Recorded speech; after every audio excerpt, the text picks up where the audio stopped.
Nah, anak-anak bagaimana? Sudah paham kan tentang bagian-bagian sperma dan bagian-bagian oosit?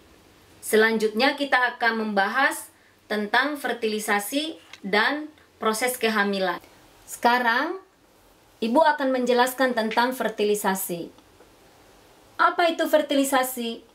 Fertilisasi adalah dibuahinya ovum oleh sperma atau konsepsi. Tempatnya di oviduct atau tuba Fallopiae. Oosit memiliki senyawa kimia yang menjadi signal bagi sperma sehingga sperma tidak salah jalan. Jadi tidak ke sini. Jadi dia tahu bagaimana kalau ada dua oosit, berarti nanti secara genetis sperma itu akan membagi dua karena ada senyawa kimia dari sini dan dari sini. Dibutuhkan jumlah sperma kurang lebih 5 juta yang berkualitas untuk menghancurkan benteng pertahanan ovum. Ketika sperma sampai di benteng corona radiata, pembelahan meiosis yang kedua berlangsung. Akrosom sperma mengeluarkan senjata pamungkasnya, yaitu apa? Nah, yaitu hyaluronidase untuk menghancurkan zat hyaluronid pada corona radiata ini. Selanjutnya, jika sperma menyentuh benteng zona pellucida, akrosom akan mengeluarkan senjata yang kedua, yaitu akrosin. Akrosin ini akan menghancurkan glikoprotein yang ada pada zona pellucida sehingga muncul lubang-lubang. Jadi ini lubang-lubangnya diakibatkan karena akrosin merusak glikoprotein yang ada di zona pellucida ini. Dari sekian juta sperma yang datang menyerang atau mendekati, mengerumuni si oosit ini, hanya ada satu yang dapat menembus membran sel dan membran vitelin. Selebihnya spermanya akan mati. Setelah oosit sekunder membelah menjadi ootit dan polosit sekunder, maka ootit akan berubah menjadi ovum. Selanjutnya, kromosom 23 dari sperma akan bergabung dengan kromosom 23 dari ovum, sehingga terbentuk zigot kromosomnya 46 atau 2N atau disebut juga diploid. Nah, itu terjadi di sini. Nah, tadi kan kita sudah membahas tentang fertilisasi. Sekarang kita akan masuk ke dalam konsep atau proses kehamilan. Nah, zigot akan membelah secara mitosis sambil bergerak di oviduct atau tuba Fallopiae. Satu sel menjadi dua sel. Dua sel menjadi 4 sel. 4 sel membelah menjadi 8 sel. Membelah lagi 8 sel menjadi 16. Demikian seterusnya sampai dia membentuk bulatan padat yang disebut dengan embrio morula. Jumlah selnya berkisar antara 70 sampai 100 sel. Lalu morula tadi akan berkembang menjadi blastula. Blastula memiliki rongga. Rongganya disebut dengan blastosol. Dan dia memiliki tropoblast. Nah, pada tahapan ini posisinya sudah ada di dekat rahim. Ini ada di daerah dinding rahim.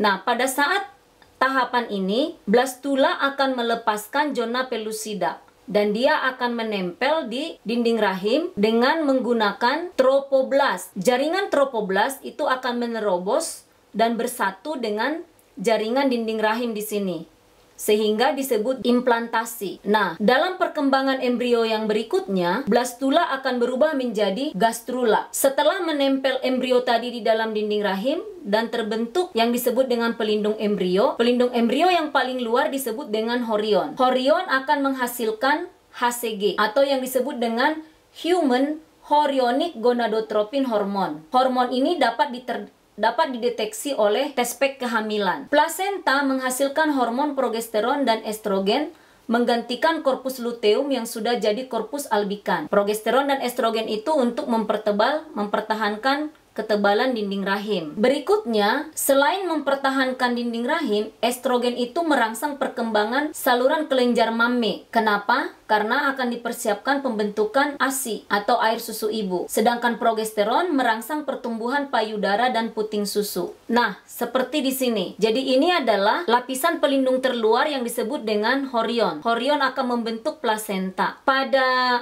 perkembangan embrio berikutnya itu disebut dengan janin. Nah, janin itu akan dilindungi oleh semacam cairan yang disebut dengan amnion. Jadi tadi kalau ari-ari itu dari plasenta, kalau air ketuban itu dari cairan amnion. Jadi amnion itu adalah kantung yang berisi cairan untuk menjaga melindungi bayi ini dari guncangan.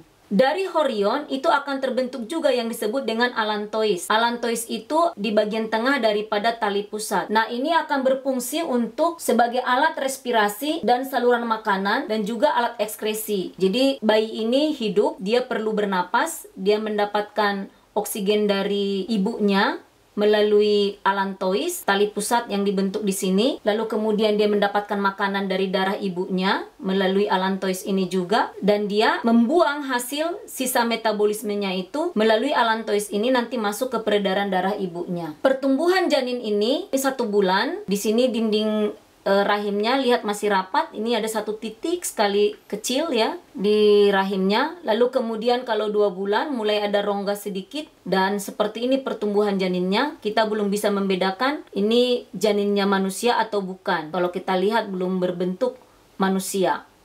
Nah, tapi pada bulan ketiga rongga rahim itu sudah mulai menggembung, pasti perut udah mulai membesar.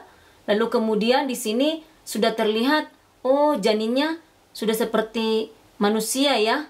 Nah, kepalanya sudah mulai terlihat dengan jelas, tangannya, badannya sama kakinya. Nah, pada bulan keempat atau 4 bulan sudah semakin terlihat dengan jelas hidungnya, organ-organ di bagian wajahnya ya, di bagian kepala. Nah, seperti ini posisi di dalam 5 bulan, 6 bulan. Dan seterusnya janin akan berkembang di dalam rahim dan akan lahir sekitar 9 bulan 10 hari. Nah, berikutnya Ibu Mary akan menjelaskan tentang bayi kembar. Bayi kembar itu bisa monoamnion, monochorion. Apa yang dimaksud dengan monoamnion? Berarti 1 kantung cairan dan 1 pelindung chorion. Nah, ini berasal dari 1 sel. Disebut dengan kembar identik.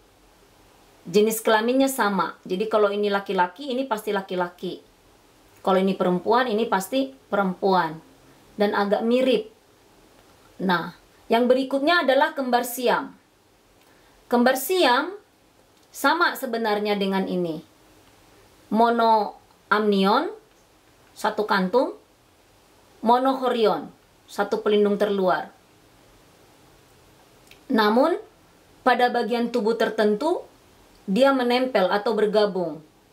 Nah, mengapa bisa terjadi? Karena pada saat proses pembelahan blastokist atau bakal janin tidak sempurna. Ada bagian tubuh janin yang saling menempel. Bisa di kepala, bisa di punggung, bisa di daerah pinggang, atau bisa juga di bagian dada. Sehingga disebut dengan kembar siam.